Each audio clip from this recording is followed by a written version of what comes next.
CTET 2026 के 15वीं number के class में आप सभी का स्वागत है। नमस्कार। शुरुआत करेंगे इस क्लास की एसएसटी पेपर 2 से सामाजिक विज्ञान के साथ, जिसमें हम लोग एनसीईआरटी को टॉपिक वाइज डिस्कस करते हैं। और इस क्लास जो आपका 15th नंबर का क्लास है, जैसा कि आप देख पा रहे होंगे थंबनेल में, ये जल से रिलेट करता है। वाटर इस टॉपिक में हम लोग पढ़ने वाले हैं। हम सभी जानते हैं हमारा जो एग्जाम डेट है वो 6 सितंबर 2026 को है, और ऐसे में ये क्लास आपके लिए काफी ज्यादा बेनिफिशियल होने वाली है। तो चलिए क्वेश्चन नंबर फर्स्ट देखेंगे अपने स्क्रीन पे। पृथ्वी की सतह का लगभग कितना परसेंट भाग पानी यानी कि जल से ढका हुआ है?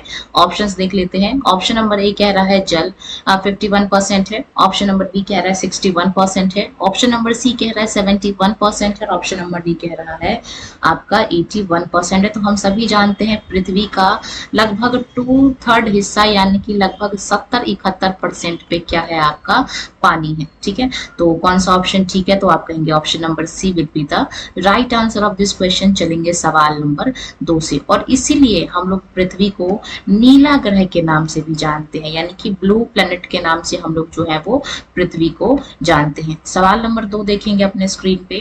महासागरों एवं समुद्रों में किस प्रकार का जल पाया जाता है?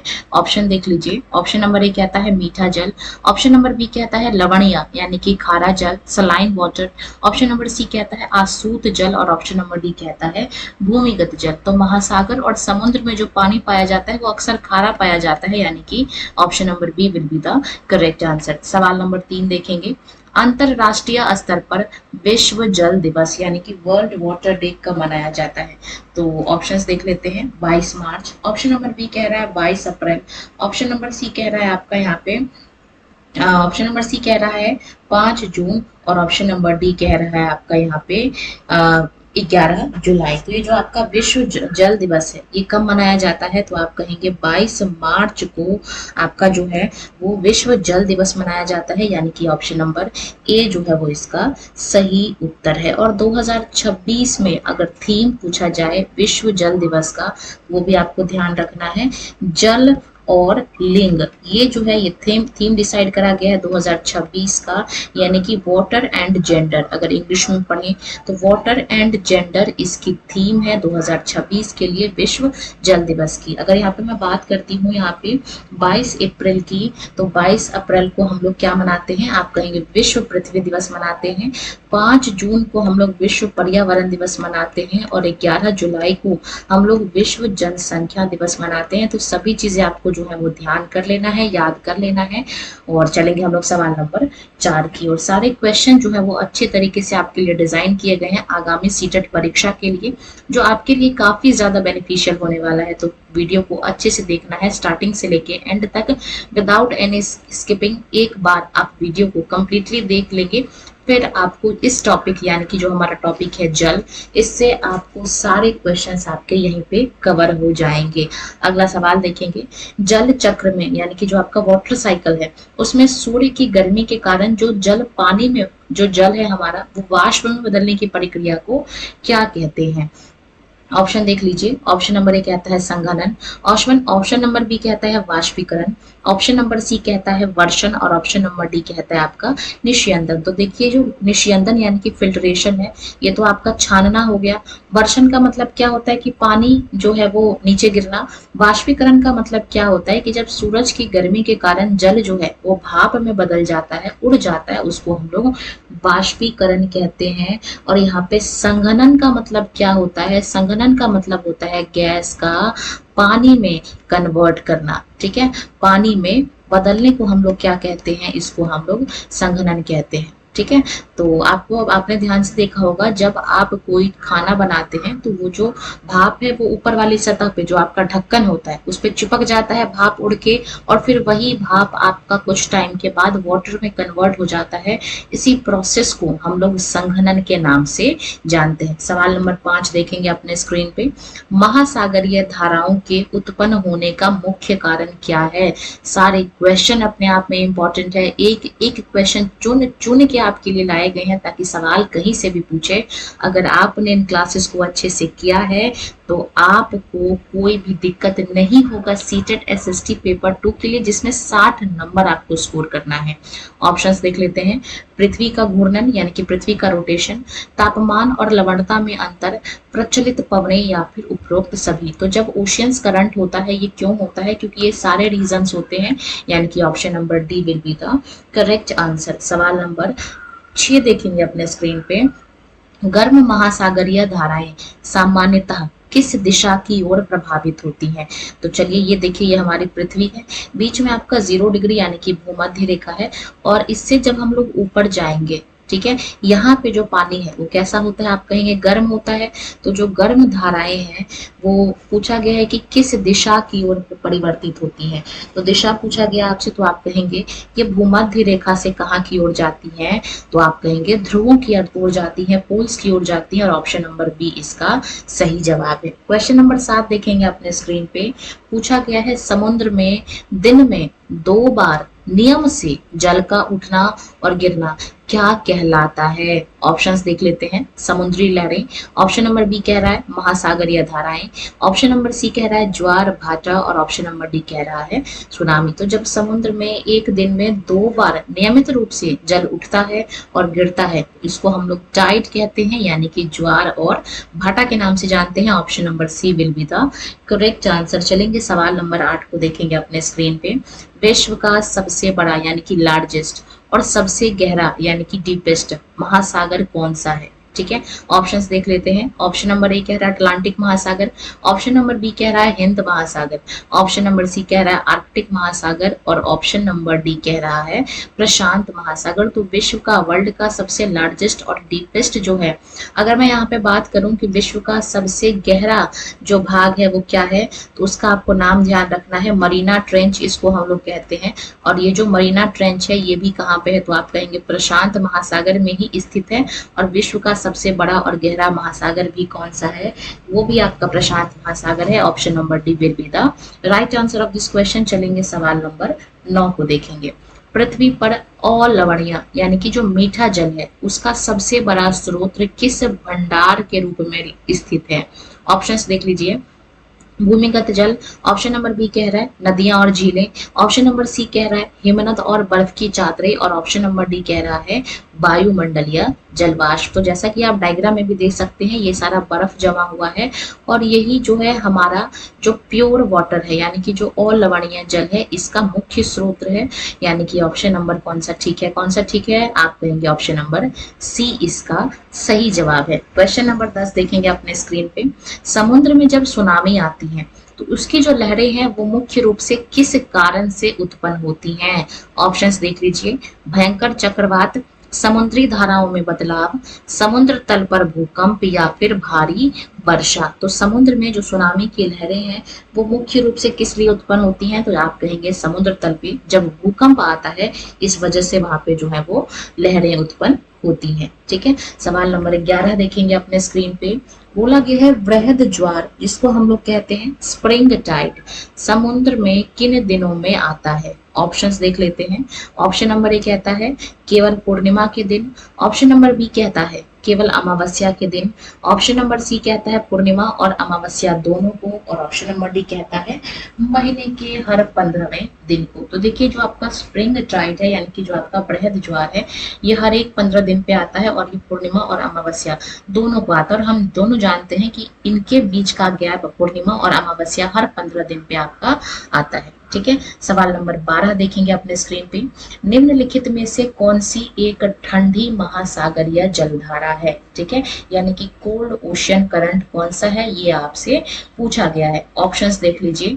Gulf Stream, option number B कह रहा है ब्राजील जलधारा, ऑप्शन नंबर सी कह रहा है क्यूरोशियो जलधारा, और ऑप्शन नंबर डी कह रहा है आपका लेब्राडोर जलधारा। तो ये जो आपका गल्फ स्ट्रीम है ये आपका उत्तरी अटलांटिक में जो है ये बहता है। तो ये आपको ध्यान रखना है, उत्तरी अटलांटिक में जो है आपका क्या बहता है? तो आप कहेंगे गल्फ स्ट्रीम, और नाम से गौ से गल्फ और गौ से गर्म, यानी कि ये आपकी गर्म जलधारा है। ठीक है, ब्राजील जलधारा की बात करूं तो ये आपका ब्राजील के आसपास बहता है, यानी कि ये आपका लगभग दक्षिण अटलांटिक के आसपास ये जो है ये बहता है, और ये भी कैसा है? तो आप कहेंगे गर्म ही है। ठीक है। क्यूरेशियो की बात करूं तो ये आपका प्रशांत महासागर के आसपास बहता है और ये भी आपका गर्म है। बात करते हैं यहाँ पे अगर हम लोग लेब्राडोर की, तो ये आपका आर्कटिक महासागर के तरफ बहता है। और आर्कटिक महासागर कहाँ आता है, तो आप कहेंगे ऊपर की ओर आता है। ऊपर तो ऑलरेडी ठंडा है ध्रुवों के पास, तो आर्कटिक महासागर के पास बहता है, तो इसका मतलब ऑटोमेटिक ये है कि ये कैसा है, तो आप कहेंगे ठंडा होगा। तो अगर आपको ये पता चल जाए कि कौन सी जलधारा किस महासागर के आसपास बहती है, तो उससे भी आप अंदाजा लगा पाओगे कि ये गर्म है या फिर ठंडी है। तो ऑप्शन नंबर डी इसका सही उत्तर है। सवाल नंबर 13 देखेंगे, भूमिगत स्तर पर यानी कि वाटर लेवल के नीचे स्थित जल संतृप्त क्षेत्र को क्या कहा जाता है। तो ऑप्शंस देख लेते हैं, जलभृत यानी कि एक्विफायर। ऑप्शन नंबर बी कहता है जल संभर यानी कि वाटरशेड। ऑप्शन नंबर सी कहता है डेल्टा और ऑप्शन नंबर डी कहता है यहाँ पे कुआं, जिसको हम लोग वेल कहते हैं।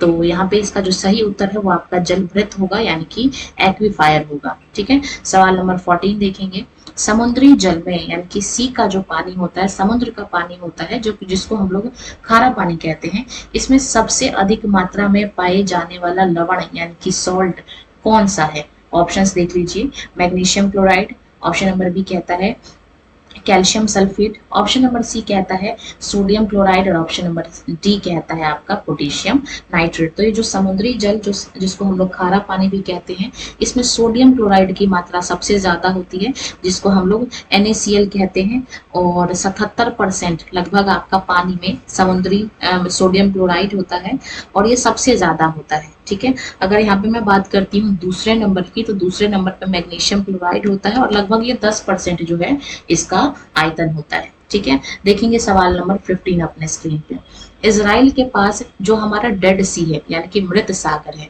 इसमें सबसे ज्यादा लवणता है और ऐसा कहा जाता है कि इसमें जो लोग हैं वो डूबते नहीं है बल्कि तैरने लग जाते हैं। ऐसा क्यों होता है, तो क्योंकि इसमें लवणता ज्यादा होती है। तो ज्यादा लवणता होने का क्या कारण है, ज्यादा सैलिनिटी होने का क्या कारण है, ये पूछा गया है। तो ऑप्शंस देख लेते हैं। ऑप्शन नंबर ए कह रहा है उच्च वर्षा, ऑप्शन नंबर बी कहता है उच्च वाष्पीकरण दर यानी कि high evaporation rate, option number C कहता है नदियों का अधिक जल गिरना, या फिर ऑप्शन नंबर डी कहता है यहाँ का जो टेम्परेचर होता है वो निम्न होता है।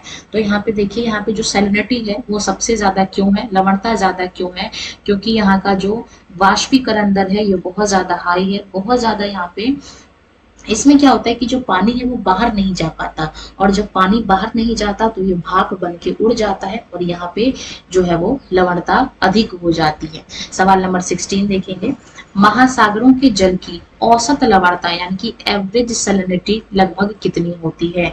ऑप्शन देखिए, 20 भाग प्रति हजार, 25 भाग प्रति हजार, 35 भाग प्रति हजार या फिर 45 भाग प्रति हजार। तो ये आपका एक फैक्चुअल क्वेश्चन है। हम सभी जानते हैं महासागर यानी कि ओशन के जो पानी होता है उसकी सैलिनिटी लगभग आपका 35 भाग प्रति हजार जो है वो होती है। ठीक है। सवाल नंबर 17 देखेंगे, भारत में कृषि सिंचाई का सबसे बड़ा और प्रमुख स्रोत कौन सा है। ऑप्शन देखिए, नहरें, तालाब और झील, कुएं और नलकूप यानी कि ट्यूब वेल्स, और ऑप्शन नंबर डी है आपका वर्षा का पानी। तो हम सभी जानते हैं भारत में अभी भी पुरानी टेक्निक्स को फॉलो हम लोग कर रहे हैं और यहाँ पे कृषि सिंचाई का जो सबसे बड़ा स्रोत है वो आज भी कुआं और नलकूप है। लगभग 60% खेती इसी के सोर्स से होती है। ठीक है। सवाल नंबर 18 देखेंगे, रेन वाटर हार्वेस्टिंग यानी कि वर्षा जल संचयन तकनीक का प्राथमिक उद्देश्य क्या है। ऑप्शंस देख लेंगे, बाढ़ को रोकना, ऑप्शन नंबर बी होगा सिंचाई के लिए सतही पानी इकट्ठा करना, ऑप्शन नंबर सी है गिरते भूजल स्तर को रिचार्ज करना, और ऑप्शन नंबर डी कहता है पन बिजली उत्पन्न करना। तो हम लोग जब रेन वाटर को हार्वेस्ट करते हैं, संचयन करते हैं, तो इसका केवल और केवल एक ही उद्देश्य है कि जो गिरता हुआ जो हमारा भूजल का स्तर है उसको वापस से फिल करना, रिचार्ज करना, ये हमारा प्राथमिक उद्देश्य है। जब आप क्वेश्चंस को पढ़ रहे होंगे तो आपको समझ आ रहा होगा कि सभी क्वेश्चन अपने आप में इंपॉर्टेंट है। और जरा PYQ को उल्टा के देखिए, ऑलमोस्ट क्वेश्चंस आपको हमारे क्लास से मिलते हुए दिख रहे होंगे। सवाल नंबर 19 देखेंगे, एल नीनो, ये जो एल नीनो है कि मौसमी घटना का संबंध मुख्य रूप से किस महासागर से है? ऑप्शंस देख लेते हैं। अटलांटिक महासागर, ऑप्शन नंबर बी कहता है प्रशांत महासागर, ऑप्शन नंबर सी कहता है हिंद महासागर और ऑप्शन नंबर डी कहता है आपका आर्कटिक महासागर। तो ये जो एल नीनो मौसमी घटना है ये आपका प्रशांत महासागर में होता है, यानी कि option number B will be the correct answer. सवाल नंबर 20 देखेंगे। जब कोई नदी समुद्र में मिलती है तो उसके मुहाने पर बनने वाली त्रिकोणीय स्थलाकृति को क्या कहते हैं? मुहाने यानी कि मुंह पे, ठीक है। तो जब कोई नदी किसी समुद्र में मिलती है तो उसके मुंह पे जो इस तरीके से एक्टिविटीज बनती हैं इसको हम लोग क्या कहते हैं? ऑप्शंस देख लेते हैं। ज्वार नदमुख, ऑप्शन नंबर बी कहता है गॉर्ज, ऑप्शन नंबर सी कहता है डेल्टा और ऑप्शन नंबर डी कहता है वी आकार की घाटी, ठीक है, यानी कि वी शेप वैली। तो इसको हम लोग क्या कहते हैं? तो आप कहेंगे डेल्टा कहते हैं। ऑप्शन नंबर सी जो है वो इसका सही उत्तर है। और आपने कमेंट सेक्शन में बताने की कोशिश करनी है कि वो कौन कौन सी नदियां हैं जो गिरने से पहले डेल्टा का निर्माण करती हैं, ठीक है। चलेंगे सवाल नंबर 21 की ओर। क्वेश्चन नंबर 21 कह रहा है लंबाई की दृष्टि से विश्व की सबसे लंबी नदी कौन सा है? इंपॉर्टेंट सवाल है और कई बार पूछा भी गया है। ऑप्शंस देख लेते हैं। नील नदी, ऑप्शन नंबर बी कहता है अमेजन नदी, ऑप्शन नंबर सी कहता है गंगा और ऑप्शन नंबर डी कहता है मिसिसिपी नदी। तो ये देखिए जो आपका मिसिसिपी है ये आपका यूएसए में है। गंगा हम सभी जानते हैं भारत की सबसे बड़ी नदी है। अमेजन जो है वो विश्व की सबसे बड़ी नदी है, पूरे विश्व की सबसे बड़ी नदी है और ये आपका दक्षिण अमेरिका में आता है। जबकि जो नील है ये आपका अफ्रीका में आता है और विश्व की सबसे लंबी नदी है, लॉन्गेस्ट, लंबाई की दृष्टि से सबसे ज्यादा लंबा है।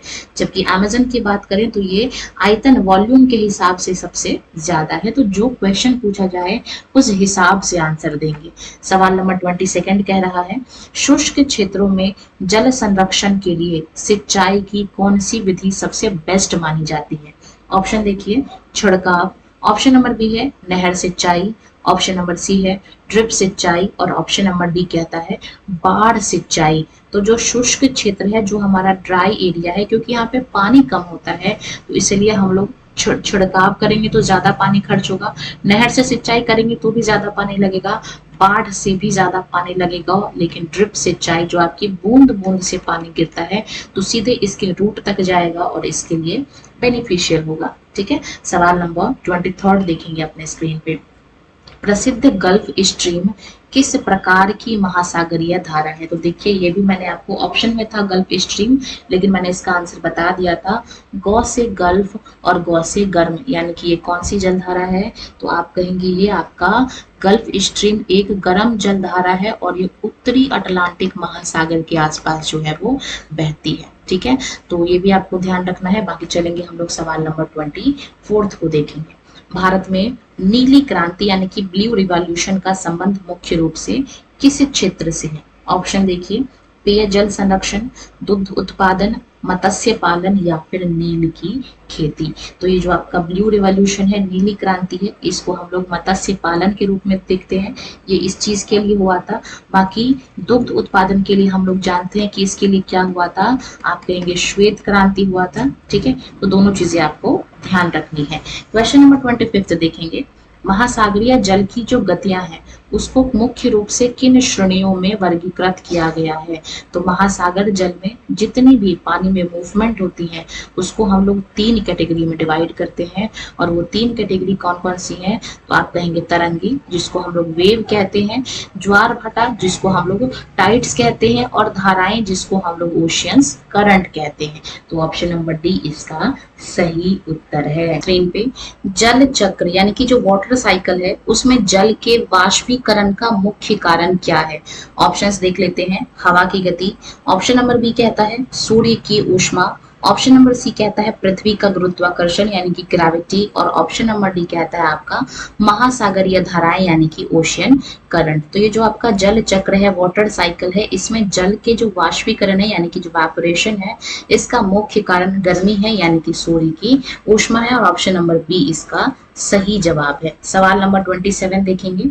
महासागरों और समुद्रों में पाया जाने वाला अधिकांश जल कैसा होता है? ऑप्शन देखिए फ्रेश यानी कि मीठा जल, सलाइन यानी कि खारा पानी, एसिडिक यानी कि अम्लीय और अल्कलाइन यानी कि क्षारीय। तो ये जो आपका ओशियन और सी में जो पानी पाया जाता है ये आपका खारा पानी होता है, यानी कि option number B will be the correct answer. सवाल नंबर 28 देखेंगे, आकार के आधार पर विश्व का सबसे बड़ा महासागर यानी कि लार्जेस्ट जो है आपका कौन सा है? तो ऑप्शंस देख लेते हैं, अटलांटिक महासागर, हिंद महासागर, आर्कटिक महासागर या फिर प्रशांत महासागर।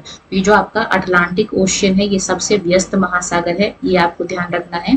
हिंद महासागर इकलौता ऐसा महासागर है जिसका नाम किसी देश के नाम यानी कि हमारे भारत देश के नाम पर रखा गया है। आर्कटिक महासागर नहीं है, सबसे छोटा है, और प्रशांत महासागर सबसे बड़ा है, यानी कि option number D will be the correct answer. सवाल नंबर 29 देखेंगे, ये जो शब्द है सुनामी, इसमें इंग्लिश में पढ़ेंगे तो इसमें टी साइलेंट होता है। तो सुनामी शब्द की उत्पत्ति किस भाषा से हुई है ये आपसे सवाल में पूछ लिया गया है। भाई जो क्वेश्चन सेट करते हैं वो तो कुछ भी पूछ सकते हैं, तो सारी चीजें आपके लिए टू द पॉइंट एक स्क्रीन पे आपको अवेलेबल कराई गई हैं जल के टॉपिक से, ताकि सवाल कोई भी हो जवाब आपको पता हो। 29 नंबर के ऑप्शंस देख लेंगे, चीनी, जापानी, लैटिन या फिर ग्रीक। तो ये जो आपका सुनामी शब्द है ये जापानी शब्द है, यानी कि option number B will be the correct answer. Factual question है, याद कर लीजिए। सवाल नंबर 30 देखेंगे अपने स्क्रीन पे, स्प्रिंग टाइड जिसको हम लोग वृहत ज्वार कहते हैं, हाई टाइड कहते हैं, ये मुख्य रूप से किन दिनों में आते हैं? केवल पूर्णिमा के दिन, केवल अमावस्या के दिन, पूर्णिमा और अमावस्या दोनों को, या फिर महीने के पहले और आखिरी दिन। तो ये जो आपका स्प्रिंग टाइड है ये हर एक 15 दिन यानी कि पूर्णिमा और अमावस्या को आता है। हम सभी जानते हैं पूर्णिमा यानी कि फुल मून के 15 दिन बाद अंधेरी रात आती है जिसको हम लोग अमावस्या कहते हैं, और दोनों दिन वृहद ज्वार यानी कि स्प्रिंग टाइड जो है वो आता है। सवाल नंबर 31 देखेंगे, पृथ्वी पर उपलब्ध कुल जल का लगभग कितना परसेंट अलवण जल है यानी कि फ्रेश वाटर है? ऑप्शंस देख लीजिए, लगभग 10.5%, 2.7%, 5.2% या फिर लगभग 1%। तो पृथ्वी पर जितना भी साफ जल पाया जाता है वो केवल और केवल आपका 2.7% है। आप 2.5 से 2.7 तक आप ले सकते हो, ठीक है। सवाल नंबर 32 देखेंगे, जल की कमी वाले क्षेत्रों में जल संरक्षण के लिए सबसे बेस्ट मेथड कौन सा है? ऑप्शंस देखिए, नदियों पर बड़े बांध बनाना, ऑप्शन नंबर बी है वर्षा जल संग्रहण, ऑप्शन नंबर सी है समुद्री जल का बिलवड़ीकरण, या फिर ऑप्शन नंबर डी है गहरे नलकूप खोदना। तो जहां पर जल की कमी है वहां पे जल को सेव करने के लिए हमको क्या करना चाहिए? रेन वाटर को हार्वेस्ट करना चाहिए, यानी कि वर्षा जल का संग्रहण करना चाहिए। ऑप्शन में भी आप इस तरीके से, ये जो आपका चित्र है, इमेज है, इसमें आप बखूबी देख पा रहे होंगे और समझ पा रहे होंगे। सवाल नंबर 33 अपने स्क्रीन पे, लघु ज्वार जिसको हम लोग नीप टाइड कहते हैं, इसके समय सूरज और चंद्रमा पृथ्वी के किस संदर्भ में होते हैं? ऑप्शन देखिए, एक सीधी रेखा में, ऑप्शन नंबर बी कहता है समकोण यानी कि राइट एंगल पर, ऑप्शन नंबर सी कहता है आपका जिसमें बोला गया है आपका कि एक दूसरे के विपरीत दिशा में, और ऑप्शन नंबर डी कहता है पृथ्वी के बहुत करीब। तो आप चित्र के माध्यम से समझ सकते हैं, ये आपका सूरज है, ठीक है, ये क्या है आपका सूरज है, ये आपकी पृथ्वी है यानी कि अर्थ है, और ये आपका क्या है? तो आप कहेंगे मून है यानी कि चंद्रमा है। और इनके बीच कितने डिग्री का एंगल बन रहा है? तो आप कहेंगे 90 डिग्री का एंगल बन रहा है, समकोण है, यानी कि ऑप्शन नंबर बी इसका सही जवाब है। क्वेश्चन नंबर 34 देखेंगे अपने स्क्रीन पे, महासागरीय परिसंचरण यानी कि ओशियन सर्कुलेशन की गतियों में कौन शामिल नहीं है? मतलब कहने का ये मतलब है कि महासागर का जो पानी है वो जब गति करती है तो कौन सी इसमें से ऑप्शन में उसका उत्तर नहीं है। ऑप्शन देखते हैं, तरंगे जिसको हम लोग वेव कहते हैं, ज्वार भाटा जिसको हम लोग टाइड कहते हैं, जल धाराएं जिसको हम लोग करंट कहते हैं, और ऑप्शन नंबर डी है वाष्पीकरण जिसको हम लोग इवापोरेशन के नाम से जानते हैं। तो जो हमारे महासागर में पानी की गति है वो 3 प्रकार की गतियां हैं, तरंग भी है, ज्वार भाटा भी है और जलधाराएं भी हैं। तो कौन सी शामिल नहीं है? नहीं पूछा गया है, तो वाष्पीकरण इसमें शामिल नहीं है, यानी कि evaporation is the correct answer. और सवाल नंबर 35 देखेंगे, इंपॉर्टेंट क्वेश्चन है, स्टार मार्क कर लेना है। किस जलधारा को यूरोप का गर्म कंबल कहा जाता है, यानी कि वार्म ब्लैंकेट ऑफ यूरोप किसको कहा जाता है? ऑप्शन देखते हैं। पेरू जलधारा, ऑप्शन नंबर बी कहता है कैनारी जलधारा, ऑप्शन नंबर सी कहता है गल्फ स्ट्रीम, और ऑप्शन नंबर डी कहता है आपका बेंगुएला जलधारा। तो ये जो आपका पेरू जलधारा है, जिसको हम लोग हमबोल्ट की धारा भी कह देते हैं, ये कैसी जलधारा है? तो आप कहेंगे कि भाई ये आपका ये जो पेरू है ये आपका ठंडी जलधारा है। बाकी बात करेंगे किनारे की, तो ये भी आपका कैसा है? तो आप कहेंगे ठंडी है।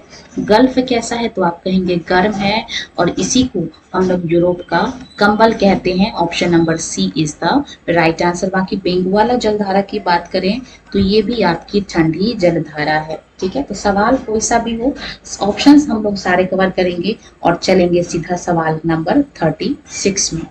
पृथ्वी के जल मंडल यानी कि हाइड्रोस्फीयर में क्या क्या शामिल है? तो हम सभी जानते हैं पृथ्वी का वो सतह जो पानी से घिरा हो उसको हम लोग जल मंडल कहते हैं, हाइड्रोस्फीयर कहते हैं। तो ऑप्शंस देख लेते हैं। इसमें केवल महासागर और समुद्र आते हैं, या फिर केवल नदियां और झीलें आती हैं, या फिर महासागर भी आता है, नदियां भी आती हैं, झील भी आता है, हिमनद भी आता है, और भूमिगत जल भी आता है, या फिर केवल भूमिगत जल आता है। तो जो आपका हाइड्रोस्फीयर है, जलमंडल है, इसमें महासागर का पानी भी आएगा, नदियां यानी कि रिवर्स भी आएंगी, लेक्स यानी कि झील भी आएगा, हिमनद भी आएगा, और आपका जो आपका भूमिगत जल है यानी कि जो आपका भूमि के अंदर वाला पानी है वो भी आपका आएगा। तो ये सभी मिलके हाइड्रोस्फीयर का निर्माण करती हैं। सवाल नंबर 37 देखेंगे। ये भी इंपॉर्टेंट क्वेश्चन है। जहाँ पे गर्म और ठंडी जलधाराएं मिलती हैं वह क्षेत्र विश्व भर में किसके लिए बेस्ट माना जाता है? ऑप्शन देखिए।